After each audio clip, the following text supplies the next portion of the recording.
Tudo bem? Eu sou o Thiago Samico da Souza Produções. Estou passando aqui rapidinho só para te dizer uma coisa sobre esse vídeo. Esse vídeo se chama Palavras Criativas, parte 1, do pastor Scott Webb. É um ensino precioso, é um ensino muito valioso para todos nós. Ele vai te edificar, ele vai te trazer revelações da parte da palavra e da parte do Senhor para a sua vida prática, para que você possa não apenas ouvir, mas praticar. No entanto, esse vídeo está sendo postado aqui apenas a primeira parte. Então eu não tenho dúvida que você vai amar esse vídeo e você vai assistir a primeira parte e querer mais. Só que nós não vamos continuar essa série aqui na Souza. Esse vídeo é uma promoção do canal Scott Webb Brasil. Isso aí. O pastor Scott Webb, o ministério do pastor Scott Webb tem uma parceria com a Souza Produções. E nós construímos um canal dedicado, exclusivo aos ensinos do pastor Scott. É Scott Webb Brasil. Você vai ter o link para esse canal aí na descrição desse vídeo e eu quero te pedir realmente que você se inscreva nesse canal, que você ative as notificações como você está inscrito na Souza. São ensinos preciosos que o pastor Scott tem trazido para nós e eu não vou falar muito mais. Assiste esse vídeo, parte 1, e deixa eu te contar um segredo. Lá no canal do pastor Scott Webb Brasil, nós já estamos na parte 9, domingo já sai a parte 10. Então, o que é que você está esperando? Assiste a parte 1 e não precisa esperar para a próxima sexta. Já vai lá no Pastor Scott Webb Brasil, se inscreve, ativa notificações, assiste toda a série até a parte 9, aguardando já no domingo a parte 10. Então eu conto com a sua participação lá no canal Scott Webb Brasil e agradeço esse tempo. Shalom, até mais, desfrute desse ensino. Olá a todos, bem-vindos ao nosso programa. Eu sou Scott Webb, é um prazer me juntar a vocês e ter vocês aqui comigo com estas verdades maravilhosas da Palavra de Deus. Estou certo que você teve uma boa semana e se não teve, bem, vamos fazer algo. E se você teve, vamos torná-la ainda melhor, vamos subir este nível. Ora, por quê? Bem, porque a Palavra de Deus tem poder para isso. Não há nenhuma razão, de jeito nenhum, para você estar vivendo em falta, vivendo em fracasso, em derrota. Deus já pavimentou o caminho, Jesus já pagou o preço e Jesus já cuidou de tudo isso para que você e eu tenhamos uma vida abundante. Lembre-se que esse é 1/3 das razões que o próprio Jesus apontou para a sua vinda. Quando você lê no Novo Testamento, descobre que foram 3 coisas que foram ditas sobre a primeira vinda de Jesus. Uma delas, Jesus falando sobre si mesmo, disse: "Eu vim para buscar e salvar os que estavam perdidos." Então vemos que buscar e salvar, a salvação, a promoção e a perpetuação do Evangelho, a promulgação do Evangelho por toda a terra, foi uma das razões pelas quais Jesus veio. O livro de 1 João nos diz que por esta causa ou esse propósito foi o Filho de Deus manifesto, para que ele pudesse destruir as obras do diabo. Então Jesus veio para libertar as pessoas do domínio do diabo e tirar as pessoas das mãos do diabo. E isso é mais 1/3 das razões pelas quais Jesus veio. Mas a terceira, e eu já mencionei isso, está em João capítulo 10, onde ele diz: "Eu vim para que tenham vida e a tenham em abundância."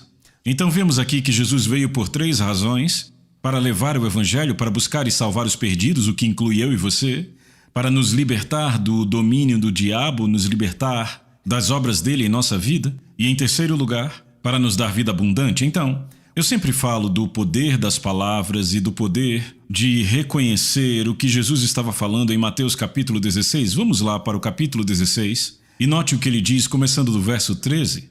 "Vindo Jesus às regiões de Cesareia de Filipe, perguntou aos seus discípulos, dizendo: Quem os homens dizem que eu, o Filho do Homem, sou? E disseram: Alguns dizem que és João o Batista, outros dizem que tu és Elias, e alguns dizem que tu és Jeremias ou algum dos profetas. Disse-lhes ele: Mas vós quem dizeis que eu sou? Ou, se falarmos de uma forma mais moderna, vocês quem dizem que eu sou? E Simão Pedro respondendo disse: Tu és o Cristo, o Filho do Deus vivo. E Jesus respondendo disse-lhe: Abençoado és tu. Agora note, logo na sequência da confissão de Jesus como Cristo e o Senhor de tudo, Jesus pronuncia a bênção: Abençoado és tu, Simão Barjonas, pois carne e sangue não revelaram isso a você, mas o meu Pai que está no céu. Então ele vem e amplia essa bênção para nós quando ele diz: E eu te digo que tu és Pedro, e sobre esta rocha que é a rocha do conhecimento do senhorio de Jesus, a rocha do conhecimento de Jesus como Cristo ungido, eu edificarei a minha igreja e as portas do inferno não prevalecerão contra ela.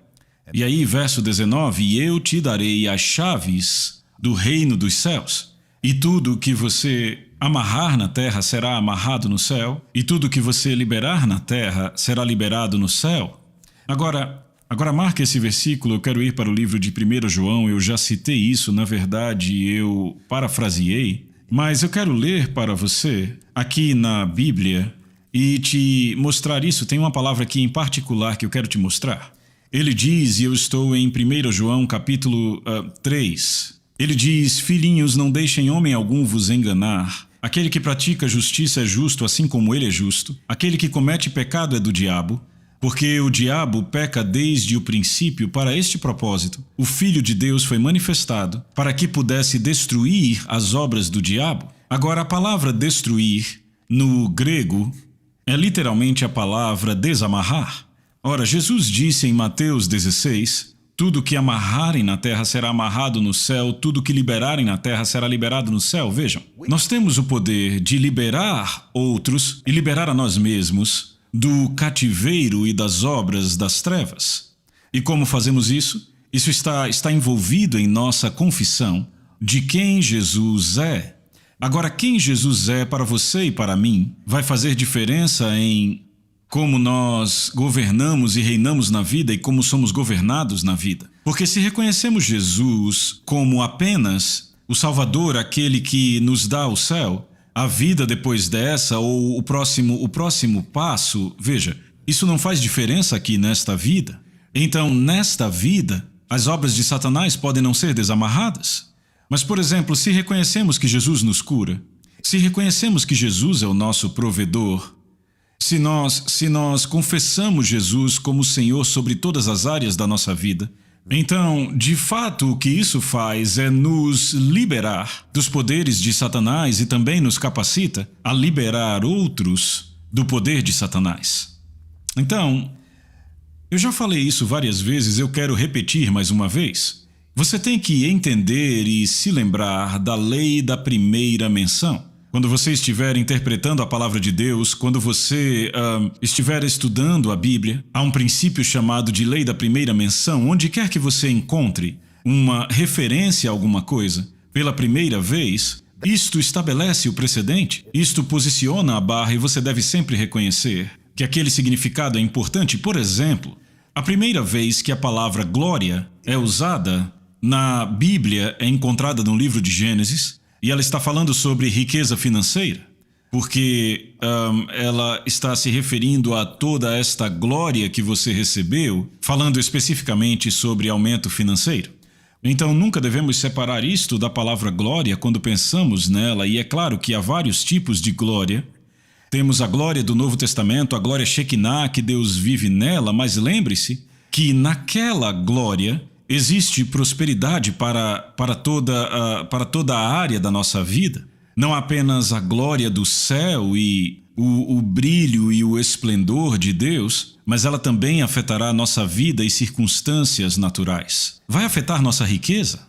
Então, um aspecto e uma verdade aí a respeito da glória tem a ver com essa definição específica a respeito da primeira menção. Agora, quando pensamos na lei da primeira menção no que diz respeito a palavras, tenha isso em mente, que a primeira vez que palavras foram usadas e a primeira vez que palavras foram faladas foi para criar, não foi para comunicar, não foi apenas para expressar uma emoção, expressar um sentimento, uma frustração ou expressar alegria. Está escrito que no princípio Deus disse, haja luz. A Bíblia diz que ele olhou para a escuridão, havia caos, havia vazio, havia confusão, e Deus disse e pôs as coisas em ordem. Então vemos nesta primeira menção que nossas palavras têm o poder de pôr coisas em ordem. Nossas palavras têm o poder de criar. Podemos criar uma vida com as palavras que falamos, ou podemos destruir uma vida com as palavras que falamos. Podemos edificar ou podemos derrubar. As nossas palavras nos levarão ou nos impedirão de ir. Certo, veja, quando você considera isso, É importante ter em mente que o que queremos fazer e o que Deus nos dá a percepção a respeito disso em sabedoria é como tornar nossas palavras mais criativas. E como tornar nossas palavras mais criativas deve ser o objetivo. Como eu torno minhas palavras mais criativas? Sabe, Jesus mostrou algumas coisas aqui no seu ministério terreno. Assim como Deus criou no princípio de tudo, Jesus veio também. Com essas palavras, Jesus falou. Você conhece a história, Marcos 11, onde Jesus falou àquela figueira: nenhum homem coma mais fruto de ti? E seus discípulos ouviram, e no outro dia a figueira havia secado desde as raízes. Então Jesus falou a objetos inanimados, ele falou com o clima, ele mostrou o poder da palavra falada e ele exerceu domínio sobre a própria natureza, em vários casos. As palavras dele deram vida. Em João capítulo 11, quando Lázaro estava na sepultura, já estava morto lá há 3 dias, Jesus, quando ele ouviu a respeito daquilo, falou algo e definiu uma rota, podemos dizer assim. Ele disse: esta doença não é para a morte, mas para que a glória de Deus possa ser manifesta. É para a glória de Deus. É claro, muita gente já pegou isso e disse: tá vendo? A doença é para glorificar a Deus. Vamos ver isso, vamos ver exatamente o que Jesus disse. João capítulo 11, vamos começar do verso 1. Ora, havia um certo homem enfermo chamado Lázaro, de Betânia, da aldeia de Maria e de sua irmã Marta. Era aquela Maria que ungiu o Senhor com unguento e secou os seus pés com os seus cabelos, cujo irmão Lázaro estava enfermo. Portanto, suas irmãs enviaram até ele, dizendo: Senhor, eis que está enfermo aquele que tu amas. Quando Jesus ouviu isso, ele disse: eu estava me referindo a isso. Esta enfermidade não é para a morte, mas para a glória de Deus, para que o Filho de Deus seja glorificado por ela. Certo, então muita gente pega isso e diz: está vendo, a doença então trouxe glória a Deus? Não foi isso que Jesus disse. Jesus disse: esta enfermidade não é para a morte, mas a glória será manifesta, certo? Vamos continuar. Veja, 3 dias depois, Jesus foi ao túmulo, encontrou Marta e Maria. Aqui está o seu diálogo com elas. Ele disse: ouvindo então Marta, verso 20, que Jesus vinha, foi ao seu encontro, mas Maria ficou assentada em casa. Então disse Marta a Jesus: Senhor, se você estivesse aqui, meu irmão não teria morrido. Mas eu sei que agora mesmo tudo quanto pedires a Deus, Deus lhe concederá. Jesus disse a ela: o teu irmão há de ressuscitar. Disse-lhe Marta: eu sei que há de ressuscitar na ressurreição do último dia. Note como a incredulidade adia as coisas para amanhã, adia as coisas para a próxima vez, a próxima vida, o que seja. Mas Jesus disse a ela: eu sou a ressurreição e a vida. Quem crê em mim, ainda que esteja morto, ele viverá. E todo aquele que vive e crê em mim nunca morrerá. Crês tu isto? Então Jesus está trazendo ela a uma mentalidade do agora. Sim, eu sei que todo mundo vai se levantar na ressurreição, alguns para subir e outros para descer, mas a ressurreição acontecerá para todos. Mas Jesus disse: eu sou a ressurreição. Ele não falava de algo que aconteceria depois. Ele estava ali agora porque havia estabelecido isto. Ele tinha dito: esta enfermidade não é para a morte, mesmo assim Lázaro morreu. Mas Jesus está falando coisas, chamando as coisas que não são como se já fossem. Ele está declarando que aquilo que parece não é como será. Jesus aqui em João capítulo 11 fez mais ou menos a mesma coisa que vemos em Gênesis capítulo 1.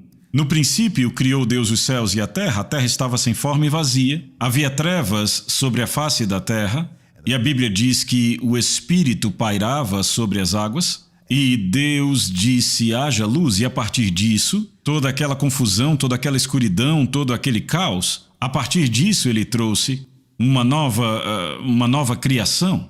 Então vemos a mesma coisa aqui, temos a morte, existe o caos, a confusão, medo, tristeza, todas essas coisas. E o Senhor, Jesus, disse: não é assim que vai acabar? Esta enfermidade não é para a morte? Muito bem, então, Jesus foi ao túmulo neste ponto. E a Bíblia disse que Jesus disse àqueles que estavam no túmulo: tirai a pedra, no versículo 39. Marta, irmã daquele que estava morto, disse-lhe: Senhor, a esta altura ele cheira mal porque ele está morto há 4 dias. Certo? Então, de novo, Marta não entendeu. Ela ainda está pensando em como as coisas são circunstancialmente. Ela não está ouvindo a palavra de Deus. Disse-lhe Jesus: eu não te disse que, se tu creres, tu verás a glória de Deus. Certo, agora preste atenção, verso 40. Ele disse, se tu creres, eu já te disse, se tu creres, tu verás a glória de Deus. Mas espere aí, isso me diz algo. Neste ponto, na operação de Jesus, nesse processo, a glória de Deus ainda não foi vista? Lembra onde ele começou? Esta enfermidade não é para a morte, mas para a glória de Deus. Certo? Então, Jesus disse que há uma glória a ser revelada, mas ainda não foi revelada. Ele disse, se tu creres, tu verás a glória de Deus. Ele disse desde o começo, essa enfermidade é para a glória de Deus. Então, em outras palavras, a glória de Deus será manifestada nessa enfermidade antes de tudo acabar. Não a morte. Sim, a morte era real, a morte era um fato, mas Jesus disse, a glória está vindo. e naquele ponto, Lázaro ainda estava deitado no túmulo e a glória ainda não havia sido vista. Mas estamos prestes a ver a glória. Então eles tiraram a pedra do lugar onde jazia o morto, e Jesus, levantando seus olhos, disse, Pai, eu te agradeço por me haveres ouvido, e eu sei que sempre me ouves, mas por causa da multidão ao redor eu disse isso, para que possam crer que tu me enviaste. E tendo dito isto, clamou em alta voz, Lázaro, Lázaro, vem para fora.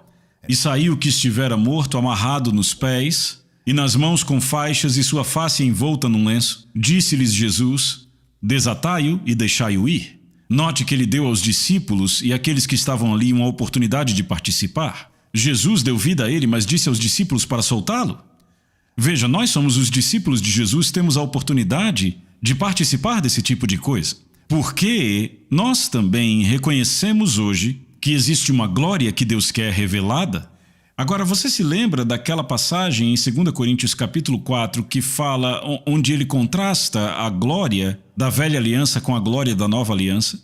A glória da lei versus a glória do Espírito. A glória da letra versus a glória do Espírito. Certo? Agora, o que Deus disse, o que o Espírito Santo nos diz, em 2 Coríntios capítulos 3 e 4, é que houve uma glória. E que a face de Moisés brilhou com aquela glória quando ele esteve diante do Senhor, mas eles ainda estavam debaixo da lei, ainda estavam debaixo da letra. E aquela lei trouxe morte. E então ele diz, mas o Espírito dá vida. E então, glória a Deus, ele faz uma afirmação ousada, ele diz, mas nós temos este tesouro em vasos de barro. De que tesouro ele está falando? Da glória de Deus. A mesma glória que brilhou na face de Moisés, a mesma glória que ressuscitou Jesus dos mortos, segundo Romanos 8. A Bíblia diz que Jesus foi ressuscitado pela glória de Deus. Lázaro foi ressuscitado dos mortos pela glória de Deus. E nós temos esse tesouro em vasos de barro, dentro de nós está a glória. É a mesma glória que enchia o templo, é a mesma glória que estava no Santo dos Santos, na Arca da Aliança, que estava entre as asas dos querubins no propiciatório, era a glória que a presença manifesta de Deus sempre trouxe. Nós temos essa glória em vasos de barro, temos esse tesouro em vasos de barro. Por quê? Porque agora nos tornamos o lugar de habitação de Deus. Agora, como Jesus liberou esta glória na história de Lázaro? Pelo que ele disse, ele falou. Como é que nós liberamos glória em nossas vidas, em nossas circunstâncias, na vida e circunstância dos outros? Da mesma forma, pelo que dizemos. Então veja, nossas palavras foram projetadas para criar.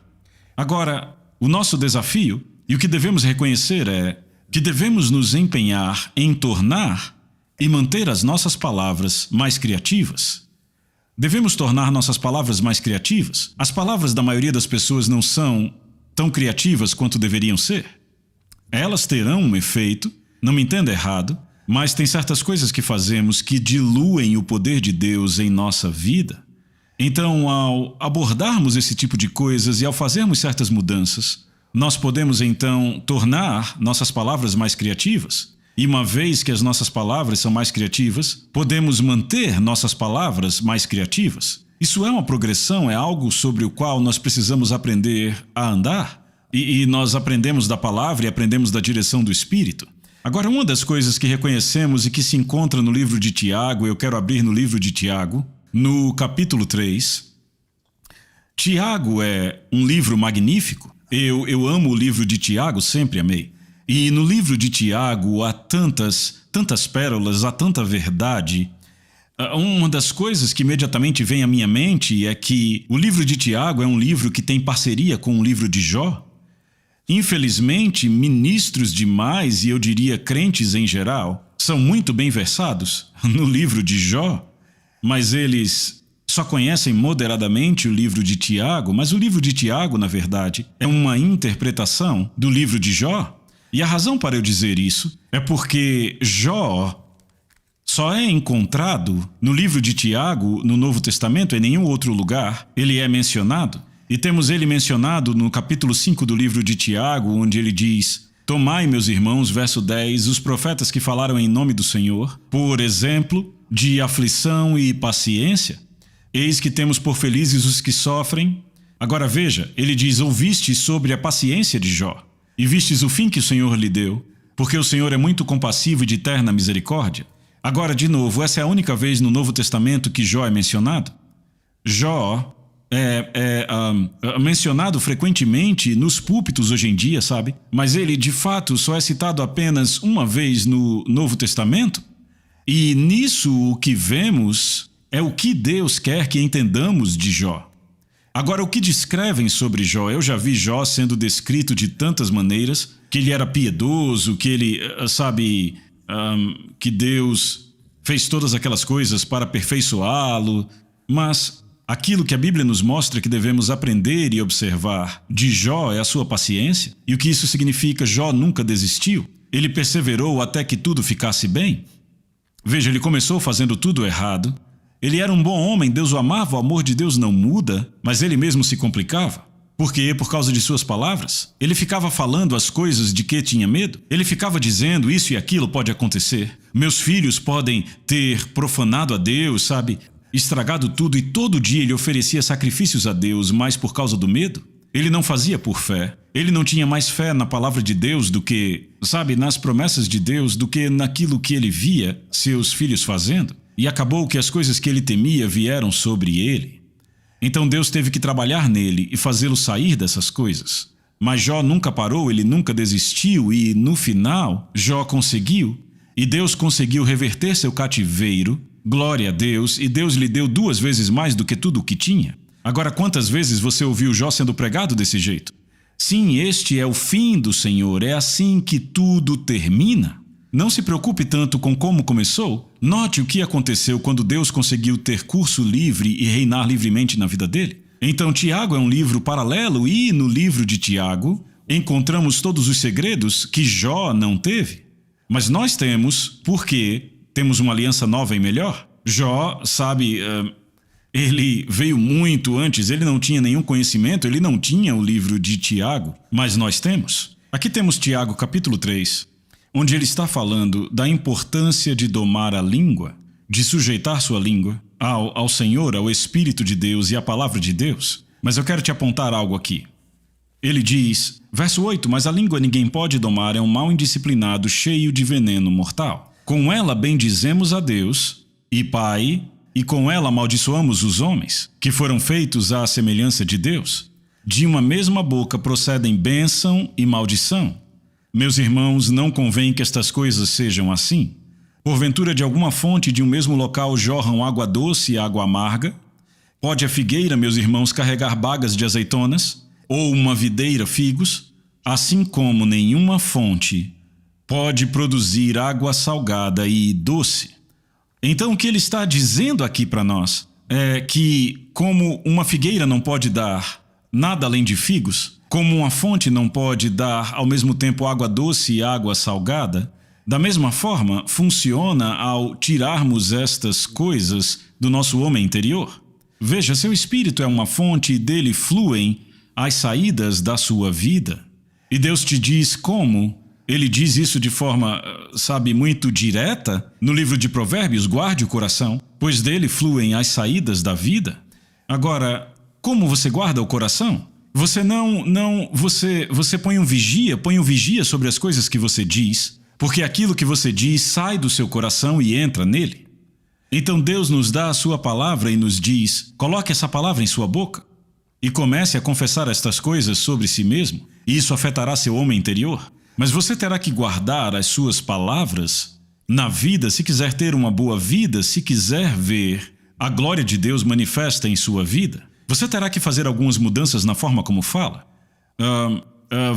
Você não vai ser capaz de trazer bênção sobre si mesmo e, ao mesmo tempo, pronunciar maldições sobre outros. E eu não estou falando de maldição, de bruxaria, de voodoo ou dessas religiões. Eu estou falando aqui simplesmente da forma como você fala dos outros. Lembre do que Deus diz no livro de Gálatas. Ele diz que a fé opera pelo amor.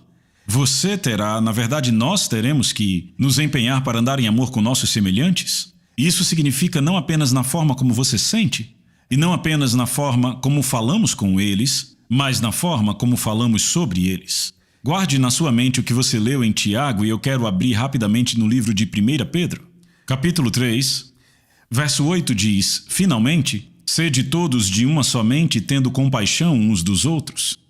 Amai como irmãos, sendo compassivos e atenciosos, não retribuindo mal por mal, ou injúria por injúria, mas ao contrário, bênção, sabendo que para isso vocês foram chamados, para que possam herdar a bênção. Isso é interessante. Ele diz, liberando bênção a outros, porque você é chamado para herdar a bênção. Ora, a implicação aqui é que se você não libera bênção a outros, você nunca experimentará a bênção para a qual é chamado, pelo menos não completamente. E ele continua no verso 10, e é tão simples quanto está aqui, porque aquele que deseja amar a vida e ver bons dias, que refreie a sua língua do mal e seus lábios para que não falem maliciosamente, que ele se aparte ou se remova do mal e faça o bem, que busque a paz e a siga. Pois os olhos do Senhor estão sobre os justos e os seus ouvidos abertos às suas orações, mas a face do Senhor é contra aqueles que fazem o mal. Certo, então o ponto essencial aqui é: se você quer experimentar a bênção, você foi chamado para herdar a bênção, mas se quer experimentá-la, tenha certeza de que você está falando palavras de bênçãos a outros. Porque veja, aquilo que você fala a respeito de outros vai afetar você. Você é como essa fonte. Não pode soltar água amarga para uma pessoa e então beber água doce para si mesmo. Não funciona assim, não. Temos que pôr um vigia em nossas bocas, temos que cuidar com aquilo que falamos. E não são apenas confissões negativas, mas também nesta área de andar em amor com os irmãos. Bem, eu mal toquei a superfície desse assunto, mas o nosso tempo acabou, temos muito mais para falar, mas agora não. Bem, então é isso, vejo você no próximo vídeo, e eu quero pedir que você se inscreva no canal e que você mande esse vídeo para outras pessoas. Eu desejo a você um tempo grandioso daqui para frente. Eu falo vida e aumento sobre você. E sabe, eu tenho uma confissão que nós fazemos sempre e eu quero ler aqui para você, está na minha mão. Mais e melhores empregos, aumentos e bônus, benefícios, vendas e comissões, acordos favoráveis, propriedades e heranças, renda aumentada, restituição garantida, descontos e dividendos, dinheiro vindo para você, presentes e surpresas, você achando dinheiro, contas diminuídas, contas pagas, dívidas demolidas, bênçãos e aumento. Para cada oferta sua estamos crendo, uma colheita grandiosa e um aumento, você sendo multiplicado. Então até a próxima, eu sou o Scott Webb e eu quero lembrar que nós amamos muito você e que há poder na palavra falada de Deus.